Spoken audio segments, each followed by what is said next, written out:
আমরা দেখেন আগামী বাজেট 11ই জুন বাজেট ঘোষণা হবে। সেই বাজেটে যদি আমাদের জন্য বরাদ্দ না থাকে তাহলে আমরা 12ই জুন থেকে আমরা আবার আন্দোলন করব বাজেটে বরাদ্দ রাখার জন্য, এইটা সেইটা। মানে বিষয়টা হচ্ছে একটা জিনিস হয়ে যাওয়া জিনিস বাস্তবায়ন করা আর একটা না হওয়া জিনিস আবার আন্দোলন করে আবার সেখানে পজিটিভ করা, এটা কিন্তু এত সহজ নয়। আজকে আমরা দেখলাম যে দাবি আদায় ঐক্য পরিষদ সাংবাদিক সম্মেলন করেছে। সেখানে তারা দাবি জানিয়েছে যদি 12ই জুন মানে 11ই জুন যদি বাজেটের অধিবেশনে বাজেট ঘোষণায় যদি পে স্কেলের জন্য বরাদ্দ না রাখে, সরকার পে স্কেলের জন্য যদি বরাদ্দ না রাখে তাহলে 12 তারিখ থেকে তারা আন্দোলন করবে। এটা কোনো কথা হইলো বলেন? আর আমরা এখন সরকারি কর্মকর্তা কর্মচারী কল্যাণ সমিতি ওই অপেক্ষায় থাকবো না। আমরা চাই এখনই বাজেটে বরাদ্দ রাখতে হবে।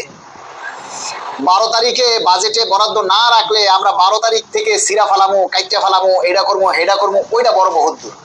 একবার যদি একজনের গেজেট হয়ে যায়, সেই গেজেটটা আবার বাতিল করা, সেখানে আবার একটা নতুন জিনিস করা, এটা চারটিখানি কথা না। সুতরাং ওই 12 তারিখের অপেক্ষায় আমরা থাকতে নাই। আমাদের দাবি হচ্ছে আমাদের এই বাজেটেই আমাদের জন্য বরাদ্দ রাখতে হবে।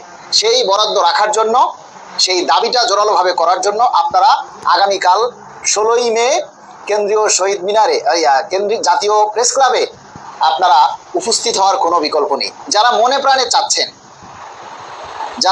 প্রাণে চাচ্ছেন যে পে স্কেলটা বাস্তবায়ন হোক বা পে স্কেল আদায় হোক, তারা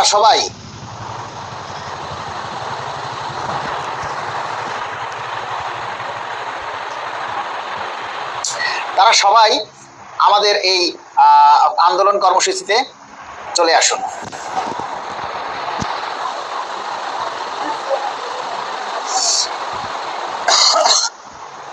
তারা সবাই চলে আসুন, আপনারা আগামীকাল সবাই চলে আসুন। দেখুন, এই সরকার আসার পর আমরা কিন্তু প্রতিটা মুহূর্তে আপনাদের দাবির কথাগুলি বলে আসছি, প্রতিটা মুহূর্তে আমাদের দাবির কথা প্রচার করছি। একমাত্র এই সরকারি কর্মকর্তা কল্যাণ সমিতি এখন পর্যন্ত মাঠে কর্মসূচি দিয়ে আসছে। বিভিন্ন সময় বিভিন্ন জায়গায় আমরা কর্মসূচি পালন করে আসছি। সুতরাং এই পে স্কেল বাস্তবায়নের জন্য আমরা যতটুকু শ্রম দিচ্ছি বা যতটুকু চেষ্টা করছি, এই চেষ্টাটা এই সরকার ক্ষমতায় আসার পর যদি সব সংগঠনগুলি একসাথে করতো তাহলে আমাদের এই আন্দোলনটা অনেক বেশি জোরালো হতো।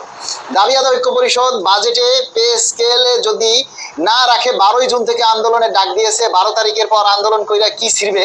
তারা বাজেট পাশ হয়ে গেলে ওইখানে আর আন্দোলন কইরা লাভ কি? এতদিন ঘুমাইছে তারা। এখন তারা দেখতে পাচ্ছে যে কর্মকর্তা কর্মচারী কল্যাণ সমিতি সব জায়গায় মানে অগ্রাধিকার পাচ্ছে, সবকিছু ওনারা করতেছে। এখন এই জন্য আমাদেরকে দেখানোর জন্য তারা আজকে একটা সাংবাদিক সম্মেলন করেছে, যেখানে 20 জন লোক উপস্থিত হয়নি। আরে ভাই, কর্মচারীরা বুঝে গেছে কাদেরকে দিয়ে কাজ হবে, কাদেরকে দিয়ে হবে না। সুতরাং আমরা এই সমস্ত তর্কে যেতে চাই না। আমাদের কথা হচ্ছে যে 12 তারিখ আমরা কি করব সেটা হলো পরের ব্যাপার, কিন্তু আমরা 12 তারিখের অপেক্ষায় থাকতে চাই না। আমরা চাই আগামী 11 তারিখেই যেন বাজেটে আমাদের জন্য বরাদ্দ রাখা হয়, এবং সেজন্য আমাদের যতভাবে সরকারের কাছে দাবি করার প্রয়োজন আছে আমরা সেভাবে আমাদের দাবিগুলি আমরা করছি। এই দাবিটা করার জন্য আগামীকাল আপনারা সবাই চলে আসুন জাতীয় প্রেস ক্লাবের সামনে। তবে সবাই যার যার নিজের মুখে কালো কাপড় বাঁধার জন্য কাপড় আপনারা নিয়ে আসবেন। কারণ ধরুন 1000 মানুষ যদি উপস্থিত হয়, তাহলে 1000 মানুষকে তো আর আমাদের পক্ষে কালো কাপড় সাপ্লাই দেওয়া সম্ভব নয়। তাই আপনারা নিজেরাই এই কাপড়টা নিজেরটা নিজে নিয়ে আসবেন। প্রত্যেকের কাছে অনুরোধ, আপনারা সবাই যার যার জায়গা থেকে এই কালো কাপড়টা নিয়ে আসবেন। ঠিক আছে?